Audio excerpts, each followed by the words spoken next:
안녕하세요. 이번에는 잠언에 대해 살펴보겠습니다. 잠언은 우리에게 지혜롭게 사는 법을 가르쳐주는 지혜서입니다. 삶과 믿음 사이의 갈등 속에서 상식과 믿음이 어떻게 조화될 수 있는지를 보여주고 신랄한 문구와 실용적인 아이디어로 우리를 새로운 수준의 의식으로 끌어올리는 역할을 합니다. 오랜 시간에 걸쳐 검증된 진리만을 기록했다는 것이 잠언의 중요한 특징입니다. 어떤 학자는 잠언을 압축된 삶의 경험이라고 표현하기도 했습니다. 이런 종류의 문학은 한꺼번에 이해하려고 하기보다는 묵상을 통해 한 구절 한 구절 서서히 음미하는 것이 효과적입니다.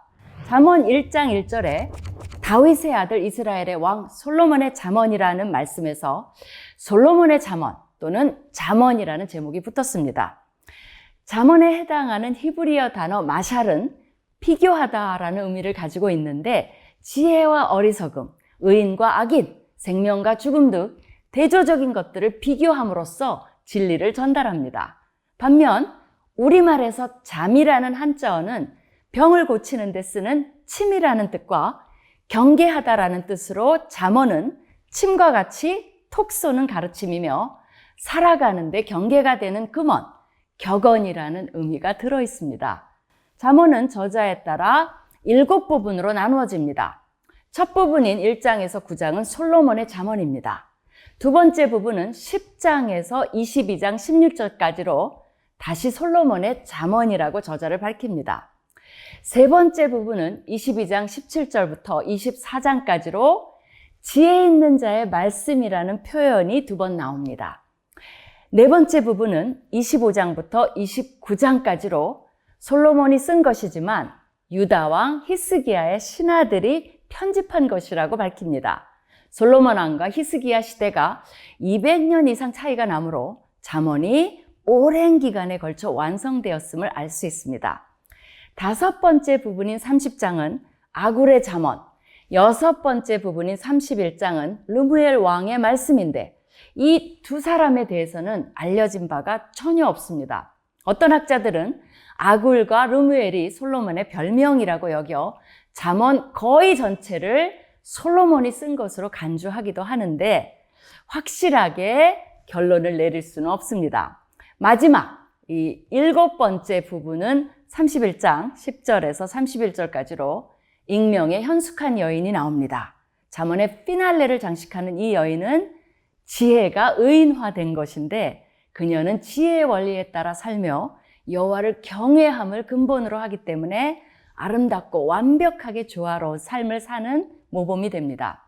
솔로몬이 열왕기상에서 말한 3000개의 잠언 중 300개에서 400개가 구약 잠언에 수록되어 있으므로 잠언에서 그의 공이 가장 큰 것만은 확실합니다. 이렇게 솔로몬을 주요 저자로 선택한 것은 그가 상식과 하나님이 주신 어마어마한 지혜와 하나님의 말씀까지 가진 이상적인 인물을 상징하기 때문입니다.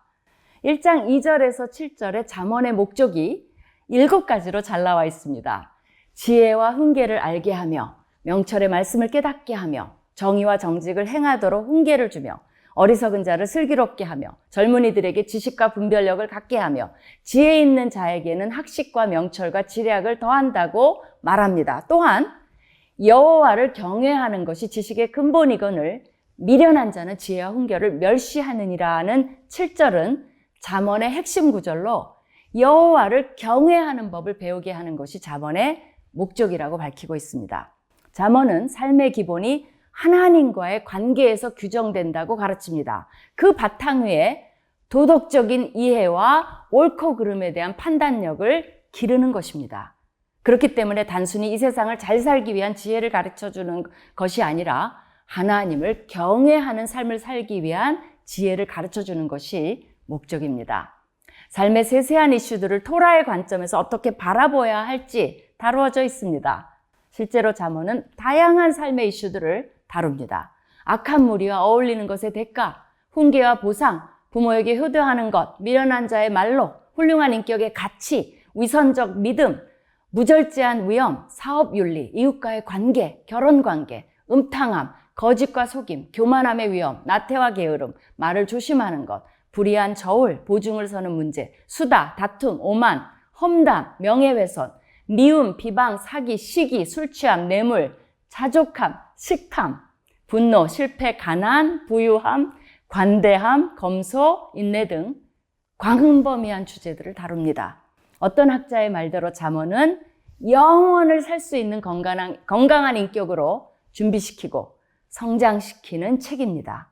그러기에 아비의 훈계, 어미의 훈계라는 수식이 나오며 가정에서 아이들과 함께 특히 청소년과 함께 읽으며 인격을 성장시키기에 좋은 책으로 추천합니다.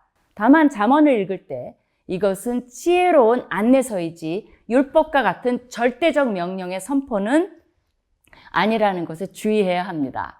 잠언이라는 장르를 잘 이해하고 읽어야 잘못 적용하는 실수를 범하지 않을 수 있습니다. 예를 들면 손을 게으르게 놀리는 자는 가난하게 되고 라는 말씀은 일반적인 삶의 원리를 이야기한 것이지 절대적이고 예언적인 선포는 아니라는 것입니다. 아무리 부지런해도 여러 가지 다른 요인들 때문에 가난을 벗어나지 못하는 경우가 너무 많기 때문입니다.